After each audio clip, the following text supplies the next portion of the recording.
आणि आता दिवसभरातल्या इतर सर्व महत्त्वाच्या बातम्यांचा धावता आढावा घेऊया. बातम्यांचा अर्धशतक. मुंबई महानगरपालिका निवडणुकीमध्ये काँग्रेस राहुल गांधींना उतरवणार. पंतप्रधान नरेंद्र मोदी आणि अमित शहा यांच्या सभांना उत्तर देण्यासाठी राहुल गांधी यांचे रोड शो केले जाणार. मुंबई महापालिकेच्या रिंगणातच मनसे उमेदवारांनी घेतली राज ठाकरेंची भेट. मनसेच्या सगळ्या 53 उमेदवारांनी घेतली राज ठाकरेंची भेट. तुम्हाला अनेक ऑफर येतील, पैशांची आमिष दाखवली जातील, मात्र आमिषाला बळी पडू नका. राज ठाकरेंचा मुंबईतील मनसेच्या उमेदवारांना कानमंत्र. तर बोगस मतदार सापडल्यास फटकावून काढा, राज ठाकरेंच्या सूचना.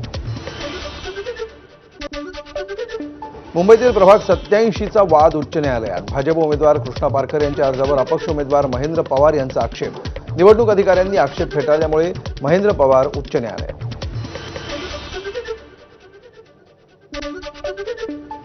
धुळ्यामध्ये भाजपचा आणखी एक उमेदवार बिनविरोध. प्रभाग क्रमांक 17 मधून अपक्ष उमेदवार रेखा बगले यांनी माघार घेतल्यामुळे भाजपच्या सुरेखा उगले बिनविरोध. आतापर्यंत भाजपचे धुळ्यातील 3 उमेदवार बिनविरोध.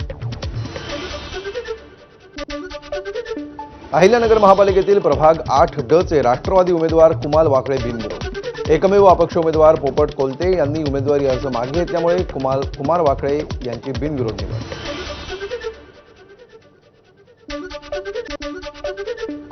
भिवंडी महापालिकेमध्ये भाजपचा पहिला विजय. प्रभाग 17 मधून भाजपचे सुमित पाटील यांची बिनविरोध निवड. सुमित पाटील हे माजी केंद्रीय मंत्री कपिल पाटील यांचे पुतणे. किरीट सोमय्या यांचे चिरंजीव नील सोमय्या यांच्या विरोधातील राष्ट्रवादी शरद पवार पक्षाच्या उमेदवाराचा अर्ज बाद. प्रभाग क्रमांक 107 मधून भरत दनानी या उमेदवारानं प्रतिज्ञापत्र न भरल्यामुळे उमेदवारी अर्ज बाद.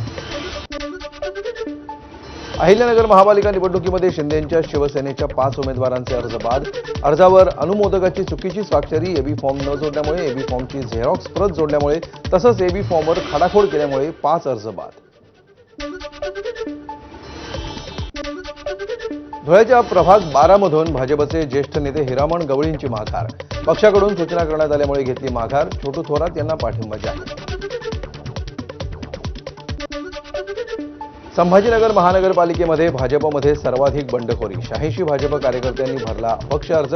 तर तिकीट न मिळाल्यामुळे अनेक इच्छुकांचा शिवसेना, ठाकरे सेना आणि राष्ट्रवादीतून उमेदवारी अर्ज. नाशिक महापालिका निवडणुकीमध्ये भाजपमध्ये अंतर्गत गटबाजी समोर. सिडको भागातील भाजपच्या 2 माजी नगरसेवकांचा उमेदवारी अर्ज बाद. भाजप नेते सुधाकर बडगुजर यांचे पुत्र दीपक बडगुजर आणि पत्नी हर्षा बडगुजर यांचा अर्ज पात्र. उमेदवारांना एबी फॉर्म देताना मोठा गोंधळ झाल्याचा आरोप.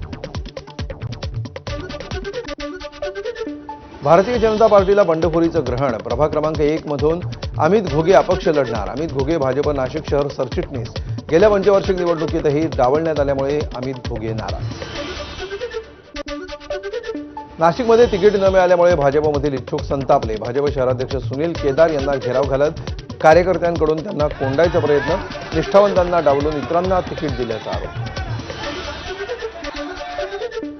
सांगलीच्या मिरजेमधील प्रभाग 3च्या भाजप उमेदवार सुनीता भनमाने यांच्या घरावर हल्ला. अर्ज माघारी घेण्यासाठी शिंदे सेना समर्थकांनी हल्ला करून धमकावल्याची भनमाने यांच्याकडून तक्रार. हल्ल्याची घटना सीसीटीव्हीत. छत्रपती संभाजीनगरमध्ये निवडणूक अधिकाऱ्यानं बी फॉर्म लपवल्याचा आरोप. प्रभाग क्रमांक 1 मधील व्हिडिओ व्हायरल. बी फॉर्म टेबल खाली लपवल्याचा आरोप. जळगावातील राष्ट्रवादीचे महानगर प्रमुख अभिषेक पाटील यांच्याकडून पदाचा राजीनामा. गुलाबराव देवकर आणि इतर पदाधिकाऱ्यांनी परिवारातील लोकांना उमेदवारी देण्यासाठी पक्ष विकल्याची अभिषेक पाटील यांची टीका. एकनाथ शिंदेंच्या शिवसेनेचे जिल्हाप्रमुख निलेश माझिरे ठाकरे सेनेच्या वाटेवर. महापालिका निवडणुकीमध्ये उमेदवारी न मिळाल्यामुळे माझिरे नाराज. ठाकरे सेनेच्या वसंत मोरेंची घेतली भेट. ठाकरेंच्या शिवसेनेच्या उपनेत्या आणि सिनेट सदस्य शीतल देवरुखकर यांच्याकडून पदाचा राजीनामा. प्रभाग क्रमांक 51 मधून उमेदवारी न मिळाल्यामुळे नाराज शीतल देवरुखकर यांचा भाजपात प्रवेश. अनेक गुन्ह्यांचा ठपका असलेल्या मयूर शिंदेचा निवडणुकीच्या तोंडावर भाजपात प्रवेश. मात्र अजित पवारांच्या राष्ट्रवादीतून ठाणे महापालिकेसाठी अर्ज. त्यामुळे पक्षातील कार्यकर्त्यांमध्ये संभ्रम. स्थानिक पातळीवरून पक्ष नेतृत्वाकडे तक्रार. पुढील निवडणुकीमध्ये वंचित, काँग्रेस, रासप समीकरण असेल. महादेव जानकरांचं वक्तव्य. मुंबई महापालिकेसाठी 11 ठिकाणी रासप उमेदवारांनी अर्ज दाखल केल्याचीही दिली प्रतिक्रिया. अजित पवारांच्या राष्ट्रवादी पक्षाकडून गुंडांना उमेदवारी. सामाजिक कार्यकर्त्या अंजली दमानी यांचं अजित पवारांवर टीकास्त्र. पुण्यामध्ये गुंड पार्श्वभूमी असलेल्या उमेदवारांना तिकीट दिल्यामुळे दमानी यांची टीका. उद्धव ठाकरे आणि राज ठाकरेंच्या 5 तारखेपासून संयुक्त सभा. पश्चिम उपनगर, पूर्व उपनगरामध्ये आणि शिवाजी पार्क अशा मुंबईमध्ये 3 सभा होणार.